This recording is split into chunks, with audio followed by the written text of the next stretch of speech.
The day of healing, when I got home from the hospital, the only thing that I really wanted was a...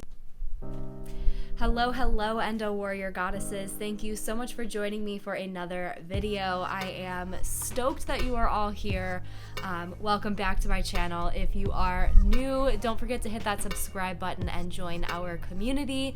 We talk every week about self-care resources for endometriosis, and something I've been exploring lately too is I'm healing on my journey without hormones, and that is a huge part of my journey is my body can't handle synthetic hormones, so I am healing and going about my endometriosis treatment without hormones. So if that resonates with you, don't forget to hit that subscribe button and join our community. It's always so wonderful to speak with everyone in the comments and get to know your story, your journey, where you are all at, and so it just makes me feel like I'm not alone in this experience, and that has been incredibly empowering. So thank you all so much for sharing your stories with me. If you haven't gathered by the title of this video, today I want to be talking a little bit more about some of the things I wish I knew heading into endometriosis surgery, some of my tips for laparoscopy recovery, and things of that good nature. So before we get started today, don't mind my voice. I'm still sounding a little bit nasally. I got a COVID test this morning and it came back negative, so I'm finally healing and all better from having COVID, and I'm going back to work. And yeah, I'm on the mend, but my voice is still a little bit scratchy and nasally, so just bear with me.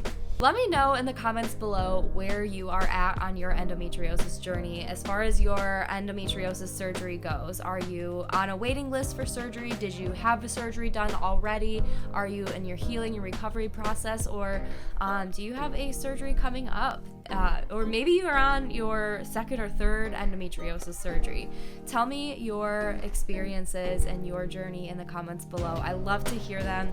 It's so empowering getting to know who you are, and it helps us all feel like we're not alone on our journey. So tell me in the comments below where you are at on your journey. I'd love to hear it.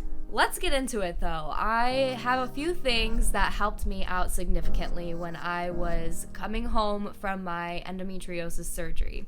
And the first was, before I left, I set up a really nice cozy spot on the couch with pillows and blankets and my heating pad. You've probably read or heard already in other videos that the heating pad helps a lot with trapped gas.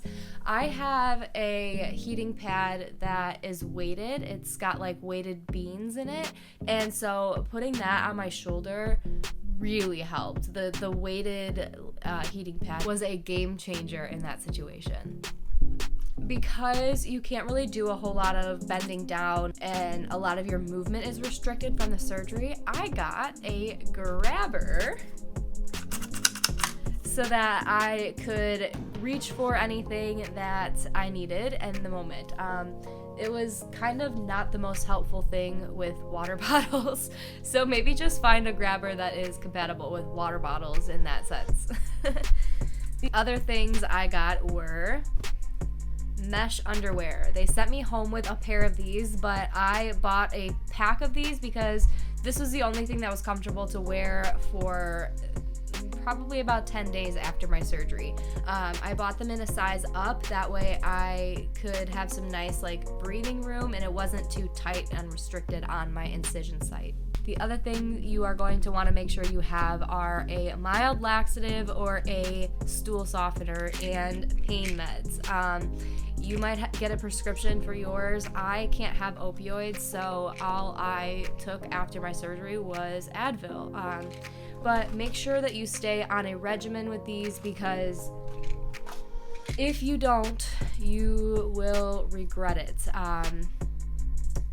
You might feel like you are okay and that you are all healed up and good to go. Stay on that regimen.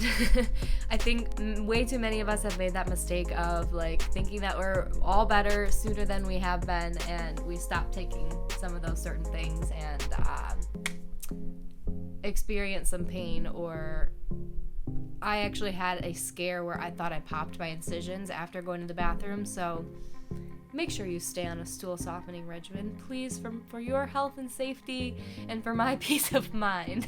One thing I didn't think about was how dry my nose was going to be after they put the oxygen tubes and the oxygen mask on me during my surgery. I was having bloody noses for like 2 or 3 days after the surgery, so having a diffuser or a vaporizer would be just a really nice touch to set up in your healing space.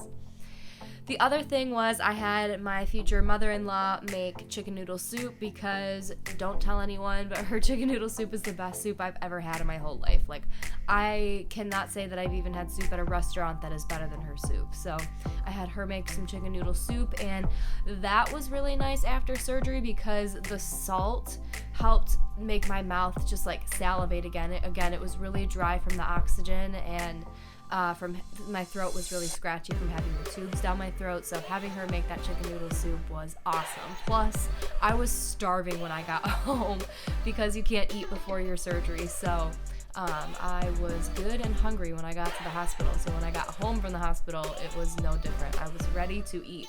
I was so ready.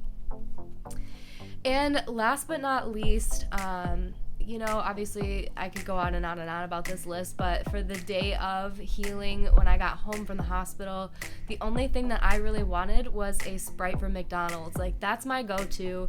My body was craving it, and then once I drank it, it helped me burp, and that released like all of the gas that was left and trapped in my body. So finding something, whatever your go-to drink is, that makes you burp, whether that's a Sprite from McDonald's, carbonated water, or a Dr. Pepper, I don't know.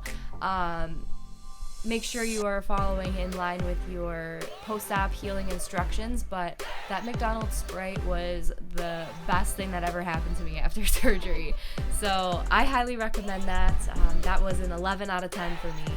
And I hope that these tips were helpful for your upcoming laparoscopy if you are scheduled for your endometriosis surgery. And if you already had your endometriosis surgery, drop your tips in the comments below so that anyone who is heading into surgery can find them and read through them. Thank you all for joining me in today's video. I hope you have a wonderful and fantastic rest of your day. Happy healing. Bye. Thanks for watching. Don't forget to subscribe for more videos. Join our Endo Warrior Goddess community by clicking the link in the description. And as always, I'll be back every Tuesday, Friday, and Sunday with more content.